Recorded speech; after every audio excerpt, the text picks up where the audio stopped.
Welcome to studios news. బులెటిన్ల ముందుగా headlines. Bharat మండపంలో ఇండియా A1 ఇంపాక్ట్ ఎక్స్పో 2026 ప్రారంభించిన ప్రధాని నరేంద్ర మోదీ. న్యూఢిల్లీలో ఘన వేడుక.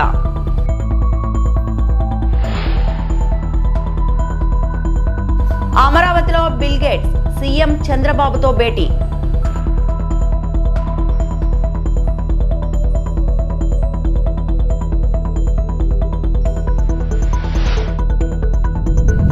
ఎమ్మిగనూరు రంజాన్ ఏర్పాట్లపై ఎమ్మెల్యే డాక్టర్ జయ నాగేశ్వర్ రెడ్డి సమీక్ష.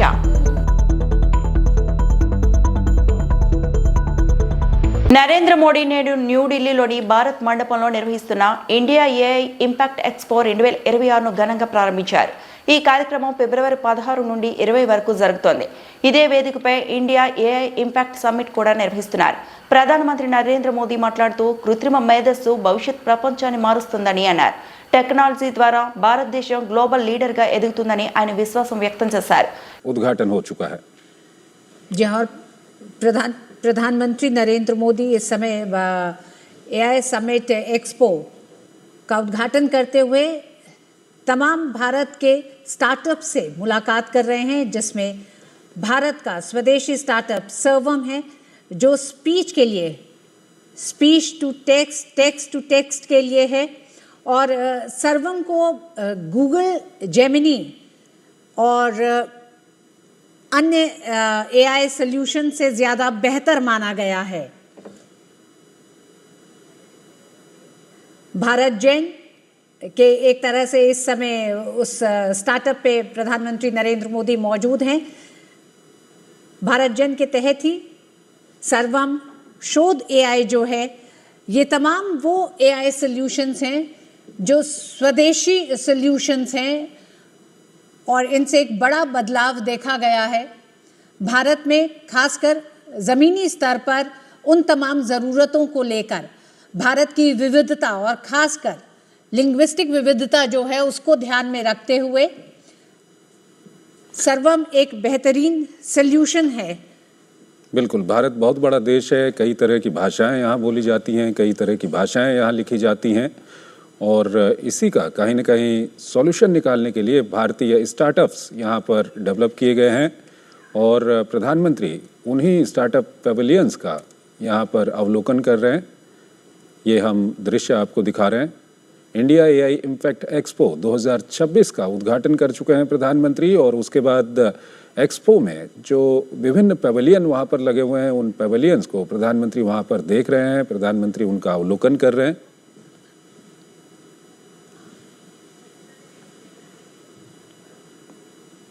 ఏపీ సీఎం చంద్రబాబుతో గేట్స్ ఫౌండేషన్ వ్యవస్థాపక చైర్మన్ బిల్ గేట్స్ భేటీ అయ్యారు.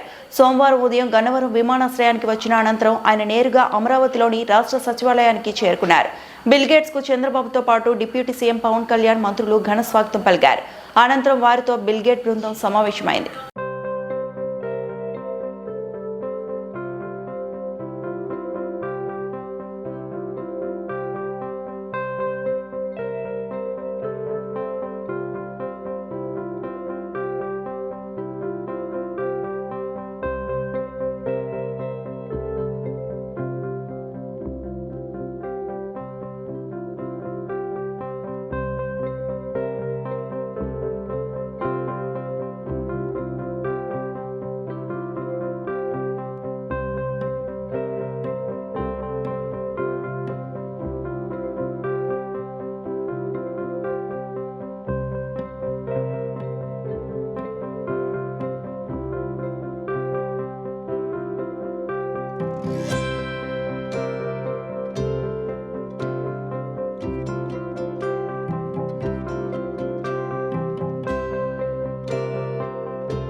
ఎమ్మిగనూరు మున్సిపాలిటీ కార్యాలయంలో MLA doctor BV Jayanageshwar Reddy, ముస్లిం సమాజ ప్రతినిధులు, మసీదు కమిటీ సభ్యులు, వివిధ శాఖల అధికారులతో కలిసి రంజాన్ మాసం సందర్భంగా చేపట్టాల్సిన ఏర్పాట్లపై సమీక్ష సమావేశం నిర్వహించారు.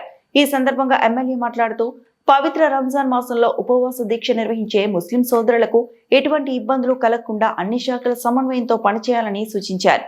ప్రధానంగా మసీదుల పరిసరాల్లో పారిశుద్ధ్యం మెరుగుపరచడం, ప్రార్థన సమయాల్లో నిరంతర విద్యుత్ సరఫరా ఉండేలా చూడటం, చట్టం, శాంతి భద్రతల పరిరక్షణ, త్రాగునీరు, ఇతర మౌలిక సదుపాయాల కల్పన, రాత్రి సమయంలో అవసరమైన లైటింగ్ ఏర్పాటు వంటి అంశాలపై అధికారులకు స్పష్టమైన ఆదేశాలు జారీ చేశారు. పవిత్ర రంజాన్ మాసం ప్రశాంతంగా ఆధ్యాత్మిక వాతావరణంలో జరగాలని ప్రభుత్వం అన్ని విధాల సహకారం అందిస్తుందని ఎమ్మెల్యే భరోసా ఇచ్చారు. ఈ సమావేశంలో మసీదు కమిటీ సభ్యులు, స్థానిక మైనారిటీ ప్రతినిధులు, ప్రభుత్వాధికారులు, టీడీపీ నాయకులు, కార్యకర్తలు పాల్గొన్నారు.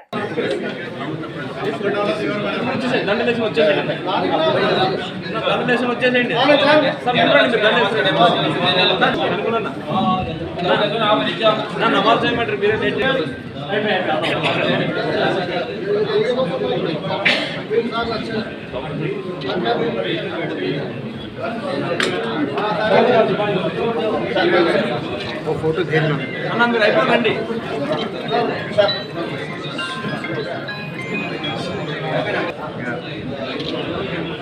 అయిపోయి రావాలా అన్న, అయిపోయి కిందికి రావాలా.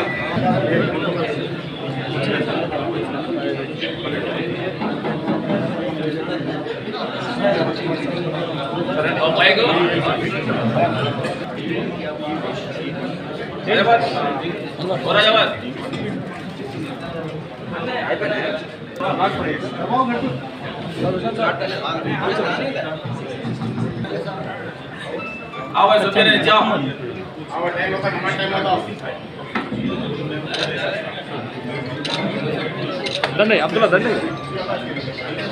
ఇక్కడ చూడాలి.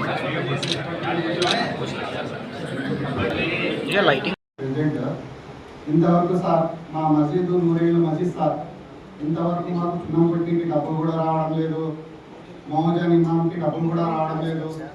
10-20 సార్లు పోయి మేము అప్లికేషన్ పెట్టినాం సార్, ఒక్కోడానికి కానీ ఇచ్చినాము, ఇంతవరకు ఏం యాక్షన్ చేయడం లేదు సార్.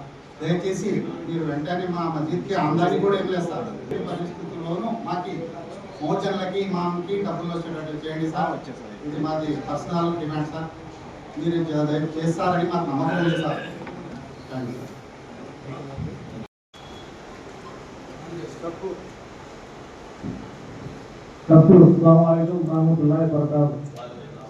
ముందుగా రంజాన్ ఉపవాస దీక్ష సందర్భంగా మన రాష్ట్ర ముఖ్యమంత్రి వర్యులు నారా చంద్రబాబు నాయుడు గారు, అలాగే నారా లోకేష్ బాబు గారు, అలాగే పవన్ కళ్యాణ్ గారు, కూటమి ప్రభుత్వము, అలాగే మన ఎన్నికల గౌరవ శాసన సభ్యుల తరఫున ముస్లిం సోదర సోదరిమణుల ఇంటికి ముందుగా ఉపవాస దీక్షలు శుభాకాంక్షలు తెలియజేస్తూ, ముఖ్యంగా మసీదులకు సంబంధించిన ఏమైనా సమస్యలు ఉంటే ప్రతి సంవత్సరం మా ఎమ్మెల్యే గారు ముస్లింలు అన్ని మసీద్ కమిటీలకు పిలిపించి వాళ్ళ సమస్యలు ఏమైనా ఉంటే పరిష్కారం చేస్తామని చెప్పి చెప్పడం ఎంతో హర్షించదగ్గ విషయము. చాలా ముఖ్యంగా ఎక్కువ మాట్లాడే టైం లేదు, సారిపోతున్నారు. మన ఆఫీస్ మసీద్ ముందర స్టేర్ కేస్ కాడ మొత్తం కట్ అయిపోయింది. బస్సులు రావాలంటే పోవాలంటే కూడా చాలా బండ్లు పెట్టి కూడా ఇబ్బంది అవుతుంది. ఆఫీస్ మసీద్ పక్కన స్టేర్ కేస్ కాడ కట్ అయింది రోడ్డు. అదొకటి సార్, ఆలయ ఆఫీస్ మస్జిద్ ముందర మొత్తం గుంతపడినాయి. కొంతమంది చందాలు వేసుకుని కొద్దిగా చేసినారు, కానీ ఆ బండ్లు రావాలంటే ముస్లింలు రావాలంటే కూడా చాలా ఇబ్బంది పడుతున్నారు. మొన్న కూడా సార్ కమిషనర్ సార్ కృషి చేసినాము. ఇప్పుడు రంజాన్ ఉపవాస దీక్ష సందర్భంగా రాత్రి కూడా చాలా మంది మ్యాక్సిమం ముస్లింలు వస్తుంటారు. రోడ్డు గుంతలమయమైపోయింది. మనం అందులో భాగంగానే ఈ కార్యక్రమం చేయాలని చెప్పి, అలాగే పోయిన సంవత్సరము కరెక్ట్ 3 గంటలకి కరెంట్ ఇస్తున్నాం. వంట చేసేటప్పుడు కరెంట్ ఇస్తున్నారు, 4 గంటన్నర.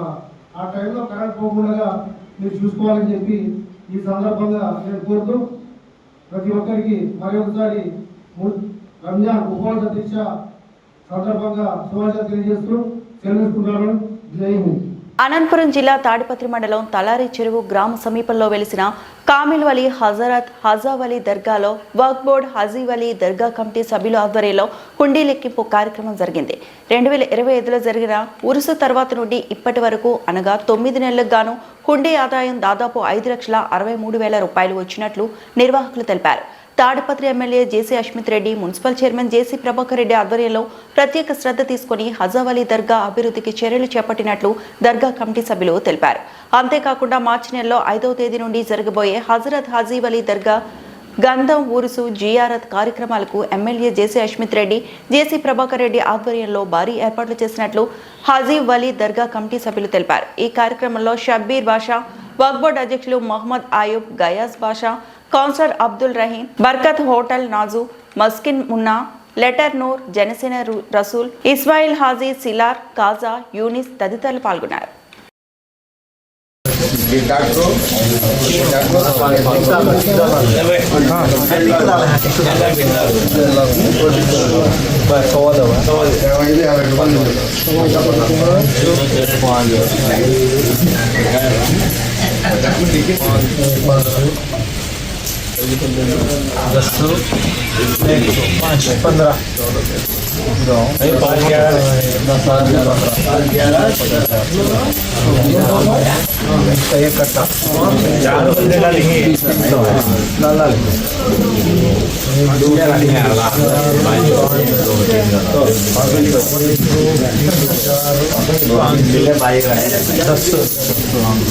మాజీ ముఖ్యమంత్రి కేసీఆర్ జన్మదిన సందర్భంగా రంగారెడ్డి జిల్లా అబ్దల్లాపూర్ మెట్లు మైసమ్మ అమ్మవారికి బోనం సమర్పించిన తెలంగాణ సర్పంచుల సంఘం జేఏసీ వ్యవస్థాపక అధ్యక్షుడు సుర్వి యాదవ్ గౌడ్. తెలంగాణ రాష్ట్రం బాగుంటారంటే, రైతులు, రాష్ట్ర ప్రజలు సుఖ సంతోషాలతో ఉండాలంటే కేసీఆర్ సార్ ముఖ్యమంత్రి మళ్లీ కావాలని అన్నారు. మాజీ ముఖ్యమంత్రి కేసీఆర్ పుట్టినరోజు సందర్భంగా అడ్వాన్స్ గా అబ్దుల్లాపూర్ మెట్టు మైసమ్మకు బోనం సమర్పించి రాజమండ్రి పందెంకోడిని కేసీఆర్ పైన ఉన్న దిష్టి పోవాలని, అమ్మవారికి కేసీఆర్ ఆయురారోగ్యాలతో సుఖ సంతోషాలతో నిండు నూరేళ్లు ప్రజలకు సేవ చేసే భాగ్యం అమ్మవారు కల్పించాలని కోరారు. ఈ కార్యక్రమంలో ఏర్పుల రాజేష్, సుర్వి శేఖర్ గౌడ్, సుర్వి లింగస్వామి గౌడ్, బాలగోని నరసింహ గౌడ్, పట్నం వెంకటేష్ గౌడ్, పాండు గౌడ్, నాతి శివ గౌడ్, లింగస్వామి, యాదగిరి పాల్గొన్నారు.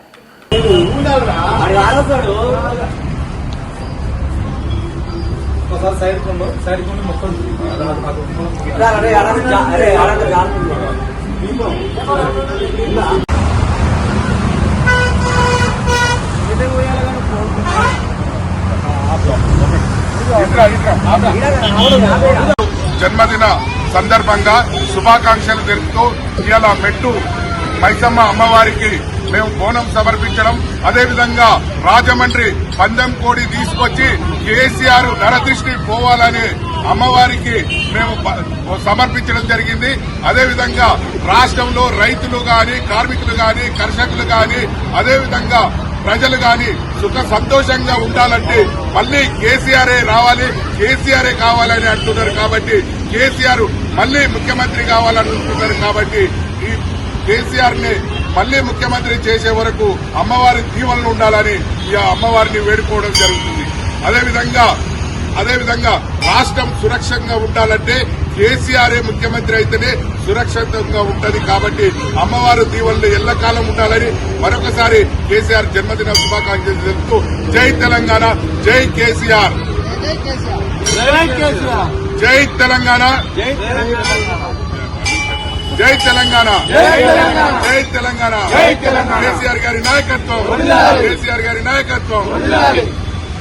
ఆంధ్ర భోజుడు అనే బిరుదాంకితుడైన శ్రీకృష్ణదేవరాయల 556వ జయంతిని చిత్తూరు శ్రీకృష్ణదేవరాయలు బలిజ సేవా సంఘం అధ్యక్షుడు అప్పోజి మహేశ్వర నాయుడు ఆధ్వర్యంలో చిత్తూరు గంగినేని పార్క్ లో సోమవారం శ్రీకృష్ణదేవరాయల విగ్రహానికి పూలమాలలు వేసి ఘనంగా నివాళులర్పించారు. ఈ కార్యక్రమానికి ముఖ్య అతిథిగా చిత్తూరు నియోజకవర్గ వైసీపీ సమన్వయకర్త ఎంసీ విజయానందరెడ్డి, రాష్ట్ర మొదలియార్ సంఘ అధ్యక్షుడు జ్ఞాన జగదీష్లు ముఖ్య అతిథులుగా పాల్గొని కాపు కులస్తులకు అభినందనలు తెలియజేశారు.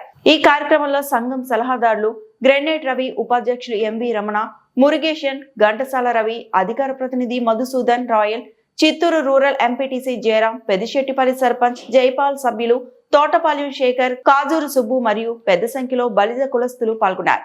ఇదే తరుణంలో స్వర్గీయ పార్లమెంట్ సభ్యులు డీకే ఆదికేశవ నాయుడు తనయుడు డీకే శ్రీనివాస్ కి కూడా వారి జన్మదిన శుభాకాంక్షలు తెలియజేశారు. కృష్ణదేవరాయలు అనగానే రారాజుగా, రాజులకు ఆదర్శంగా, రాజులకే కాదు ప్రతి ఒక్క మనిషికి తన నిజ జీవితంలో చేయటువంటి పనుల వల్ల ప్రతి ఒక్క కుటుంబ జీవిగా ఆయన రోజు కీర్తింపబడ్డాడు. ఈ రోజు కూడా ఆయన గురించి కీర్తించబడి ఒక చారిత్రాత్మకమైనటువంటి పనులు చేయడం వల్ల ఆయన ప్రజా హృదయాలు నిలిచిపోయినటువంటి ఘనత శ్రీకృష్ణదేవరాయలది. శ్రీకృష్ణదేవరాయలు సాహితీ సమరాంగణ సార్వభౌముడుగా ఆముక్త మాల్యద గ్రంథాన్ని రచించి కనీసం పాంబరులకు కూడా అర్థమయ్యే విధంగా భాషలో ఆయన చెప్పినటువంటి ఘనుడు శ్రీకృష్ణదేవరాయలు. ఆయన పరిపాలనలో దొంగతనాలు అనేది ఎక్కడ కానీ జరిగేటి కాదు. ఆయన దొంగతనాలు చేయకుండా ఉండడానికి మారువేషాలు ప్రత్యేక ఒక ఆయన ఒక వివిధ రూపాలతో అన్ని కూడా చేస్తూ అసలు ప్రతి ఇంటికి గొళ్ళెం పెట్టేవారు కాదంట, రాసులుగా పోసి బంగారు నాణాలు అమ్మేటువంటి స్థితి శ్రీకృష్ణదేవరాయలది. ఆయన ఒక రకంగా చెప్పాలంటే ఒక శిల్పాన్ని ఏ విధంగా అయితే తీర్చిదిద్దుతుందో రాజ్యాన్ని అలా తీర్చిదిద్దినటువంటి మహాచక్రవర్తి శ్రీకృష్ణదేవరాయలు. ఎందుకంటే శ్రీకృష్ణదేవరాయలు కళాఖండ పిపాసి ఆయనకు ప్రతి ఒక్క దేవాలయంలోనూ ఆయన ఈ రోజు కూడా చరిత్రలో ఉంది, ఆయన ఫోటోలు ఉన్నాయి. ఉదాహరణకు మనకు దగ్గరలో ఉన్నటువంటి కలియుగ ప్రత్యక్ష దైవమైనటువంటి ఇక్కడ తిరుమల క్షేత్రంలో ఆయన రూప విగ్రహము, ఆయన రూపంతో పాటు ఆయన భార్యలు కూడా ఇద్దరు విగ్రహాలు కూడా మనకు కనిపిస్తూ ఉంటాయి. ఎందుకంటే ఆయన చేయటువంటి కళాఖండ పిపాసి కాకుండా ఆయన ఒక శ్రీకృష్ణదేవుడు అనగానే గుడులు గోపురాలు ఇవన్నీ కూడా కట్టించినటువంటి ఘనమైన చరిత్ర. మహావిష్ణు భక్తుడు, పరమ భక్తుడు అన్నమాట ఆయన. అటువంటి ఆయన కళా శిల్పాలన్నీ కూడా మనకు ఆయన లేకపోయినప్పటికీ కూడా ఆయన చూడడం నిత్యం ఆయన పనిచేయటువంటి పనులు, ఆయన చేయటువంటి ప్రతి ఒక్క ప్రజల కోసం చేయటువంటి ప్రతి ఒక్క చరిత్ర మనం చదివితే కళ్ళలో నీళ్ళు వస్తాయి. ఆయన ఆస్థాన విద్వాంసుల్లో అష్ట దిగ్గజ కవులను పోషించి ప్రపంచానికే కవితా వెలుగులను చాటి చెప్పినటువంటి మహాఖండ కళ పిపాసి శ్రీకృష్ణదేవరాయలు. అటువంటి ఆయన కొద్ది కాలం ఈ యొక్క రాజ్యాన్ని దక్షిణ భారతదేశంలో రాజ్యాన్ని పరిపాలించినప్పటికీ 27 సంవత్సరాలు ఆయన పూర్తి కాలము పరిపాలించినప్పటికీ అఖండ ఖ్యాతినటువంటి మహాఖ్యాతి పరుడు శ్రీకృష్ణదేవరాయలు. అందుకే అంటాడు ఆయన ఎక్కడ పోయినా అహో ఆంధ్రభోజుడుగా. పశ్చిమ గోదావరి జిల్లా తణుకులో ఎమ్మెల్యే అరిమిల్లి రాధాకృష్ణ ఆధ్వర్యంలో థ్యాంక్ యూ లోకేష్ కార్యక్రమం నిర్వహించారు. ఫీజు రియంబర్స్మెంట్ బకాయిల చెల్లింపునకు ప్రభుత్వం జీవో జారీ చేయడంతో విద్యార్థులు మంత్రి నారా లోకేష్ చిత్రపటానికి పాలాభిషేకం చేశారు. ఈ సందర్భంగా ఎమ్మెల్యే రాధాకృష్ణ మాట్లాడుతూ గత వైసీపీ ప్రభుత్వ హయాంలో 4200 కోట్ల ఫీజు రియంబర్స్మెంట్ బకాయిలు పేరుకుపోయాయని ఆరోపించారు. కూటమి ప్రభుత్వం అధికారంలోకి వచ్చిన తర్వాత 20 నెలల్లోనే 2800 కోట్లు చెల్లించిందని, ఈ నెలలో మరో 1200 కోట్లు విడుదల చేసేందుకు జీవో జారీ చేశారని తెలిపారు.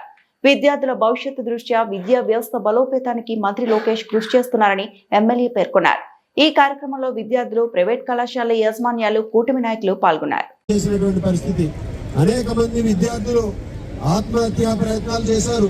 ఫీజులు చెల్లించలేక తల్లిదండ్రులు ఇబ్బందులు పడ్డారు, ఎంతో మానసిక ఒత్తిడికి గురయ్యారు.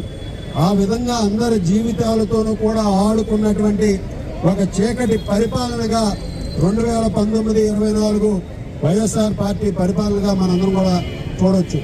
ఈ రోజు కూటమి ప్రభుత్వం వచ్చిన తర్వాత 20 నెలల్లో గౌరవ ముఖ్యమంత్రి చంద్రబాబు నాయుడు గారు, ఉప ముఖ్యమంత్రి వర్యులు పవన్ కళ్యాణ్ గారు, విద్యాశాఖ మంత్రి లోకేష్ గారు ఈరోజు అన్ని బాధ్యతలు తీసుకుని విద్యా వ్యవస్థను పటిష్టం చేసి బడ్జెట్లో కూడా అత్యధికంగా ఏ శాఖకి కేటాయించిన విధంగా ఈరోజు విద్యాశాఖకి 32,000 కోట్ల రూపాయలు బడ్జెట్లో కేటాయింపులు చేసి వాటిని ఖర్చు పెట్టి మన రాష్ట్రంలో ఉన్నటువంటి విద్యార్థుల భవిష్యత్తుని కాపాడే విధంగా ఈరోజు కూటమి ప్రభుత్వం ముందుకు వెళ్తుంది.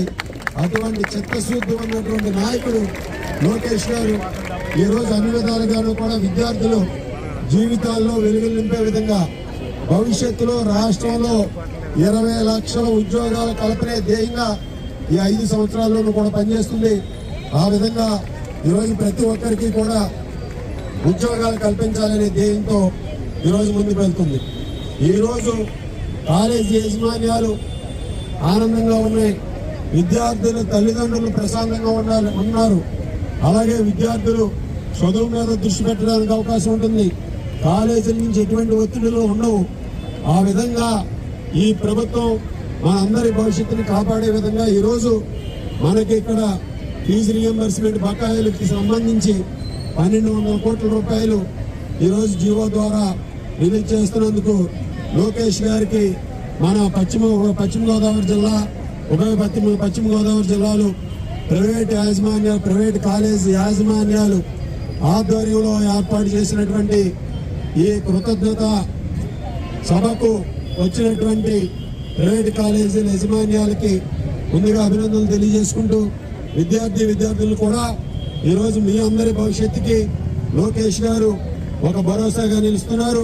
మనందరం కూడా ఆలోచన చేయాలని, మీ అందరూ కూడా భవిష్యత్తులో ఉన్నత చదువులు చదివి గత ప్రభుత్వంలో కేజీ నుంచి పీజీ దాకా మేము చదివిచ్చేస్తున్నామని ప్రగల్భాలు పలికినటువంటి జగన్మోహన్ రెడ్డి ఫీజు రియంబర్స్మెంట్ కూడా 412 కోట్లు బకాయి పెట్టి వెళ్ళినటువంటి పరిస్థితి. ఈరోజు అటువంటి విధానం నుంచి భవిష్యత్తులో మొత్తం అన్ని కూడా ఒక సక్రమంగా జరిగే విధంగా ఈ ప్రభుత్వం తీసుకెళ్తుంది. మీ అందరి భవిష్యత్తుని కాపాడే విధంగా, మీ అందరి భవిష్యత్తుకు ఒక భరోసా కల్పించే విధంగా కూడా లోకేష్ గారు, అదేవిధంగా కూటమి ప్రభుత్వం అండగా నిలుస్తుందని ఈ సందర్భంగా తెలియజేసుకుంటూ అందరికీ మరొకసారి ధన్యవాదాలు తెలియజేసుకుంటూ అందరూ చెప్పండి గట్టిగా thank you Lokesh. Tirupati dollar charitable trust ఆధ్వర్యంలో స్విమ్స్ హాస్పిటల్లో పనిచేస్తున్న ఉద్యోగస్తులకు హెల్మెట్లు మరియు వీల్ చైర్లను పంపిణీ చేశారు. ఈ కార్యక్రమంలో ట్రస్ట్ వ్యవస్థాపకులు డాలర్ దివాకర్ రెడ్డి ముఖ్య అతిథిగా పాల్గొని ఉద్యోగస్తులకు హెల్మెట్లు, వీల్ చైర్లు అందజేశారు. రోడ్డు భద్రతతో ప్రజలకు ఎంతో ముఖ్యమని, ముఖ్యంగా హాస్పిటల్లో పనిచేస్తున్న సిబ్బందికి మన ప్రాణాలు కాపాడుతున్న వారి కోసం ఈ హెల్మెట్ అందించడం నాకు చాలా ఆనందకరంగా ఉందని ఈ సందర్భంగా తెలియజేశారు. చాలా ముఖ్యమైనటువంటి రోజు, ఎందుకంటే ఆంధ్రప్రదేశ్ రాష్ట్రంలో మొదటగా ఈ యొక్క రోడ్డు ప్రమాదాలు నివారణకు వైద్యులు, సిబ్బంది ఇతోధికంగా సహాయం చేస్తూ ఉన్నారు. అందులో భాగంగా గారికి, తర్వాత ఆర్టీఏ గారికి, తర్వాత ఇతర అధికారులకి, ఈ సమావేశానికి విచ్చేసిన స్విమ్స్ వైద్యులకి, మీడియా ప్రతినిధులకి నా హృదయపూర్వక నమస్కారం. ఈరోజు ఇక్కడ నిర్వహిస్తున్న ఈ కార్యక్రమం సేవా భావానికి ఒక మంచి ఉదాహరణ. ఒకవైపు ఎంతో ఈ స్విమ్స్ ఉద్యోగస్తులు సమాజానికి ఎంతో సేవ చేస్తున్నారు. అటువంటి సేవ చేసే వారికి ఈ సందర్భంగా ఈ వీల్ చైర్స్, తర్వాత హెల్మెట్స్ అందించుట అనేది చాలా ముఖ్యమైన కార్యక్రమం. ఈ హెల్మెట్ అనే అంశం మీద చాలా చక్కగా అందరికి కూడా ఈ వితరణ కార్యక్రమాన్ని చేయాలనుకున్నారు. మొట్టమొదటిగా మేము అంటే ఈ కార్యక్రమాన్ని మొదలు పెట్టడానికి శ్రీ డాలర్ దివాకర్ రెడ్డి గారి వాళ్ళ అమ్మాయి పుట్టినరోజు సందర్భంగా ఈ కార్యక్రమాన్ని మొదలుపెట్టారు. ఆ అమ్మాయికి దేవికారెడ్డి గారు, గిహ్నీ రెడ్డి గారికి మేము మనస్ఫూర్తిగా జన్మదిన శుభాకాంక్షలు తెలియజేస్తున్నాము. చాలా సంతోషం సార్, చాలా మంచి కార్యక్రమాన్ని చేపట్టారు జన్మదిన సందర్భంగా. సో చాలా వినూత్నంగా ఉంది ఈ కార్యక్రమం. ఎందుకంటే మనం చూస్తున్నాం చాలా వరకు ఎక్కడో ఫంక్షన్లు, ఎక్కడెక్కడో వేడుకలన్నీ జరుపుకుంటాం, కానీ ఇంత వినూత్నంగా జరిగిన ఈ హెల్మెట్, అది నీ తల చుట్టూ గట్టి సాకెట్. హెల్మెట్ ఉంటే నీ లైఫ్ నాట్అవుట్, హెల్మెట్ లేకుంటే నీ లైఫ్ రన్అవుట్. హెల్మెట్ ఒక రక్షణ బ్లాంకెట్, తలను కాపాడే కుషన్ బాస్కెట్. హెల్మెట్ ఉంటే తగ్గును ఇంపాక్ట్, హెల్మెట్ ధరించి అందరికీ అవు ఫేవరెట్. సోదరులు డాలర్ దివాకర్ రెడ్డి గారు ప్రభుత్వంలో ఉన్నా లేకపోయినా కూడా గత దాదాపు 2 దశాబ్దాలుగా అనేక రంగాలలో సమాజ సేవ చేస్తూ ఉన్నారు. అలాగే ఇప్పుడు అధికారంలో వచ్చాక అది మరింత ఇబ్బడి ముబ్బడిగా ఈ సమాజ సేవలో నిమగ్నమై ఉన్నారు. ఆ సమాజ సేవలో భాగంగా ఈరోజు మన వెంకటేశ్వర వైద్య విజ్ఞాన సంస్థను ఎన్నుకోవడం వారికి మన స్విమ్స్ కుటుంబం అందరి తరఫున కూడా నేను హృదయపూర్వక ధన్యవాదాలు. ఈ వార్తలు ఇంతటితో సమాప్తం.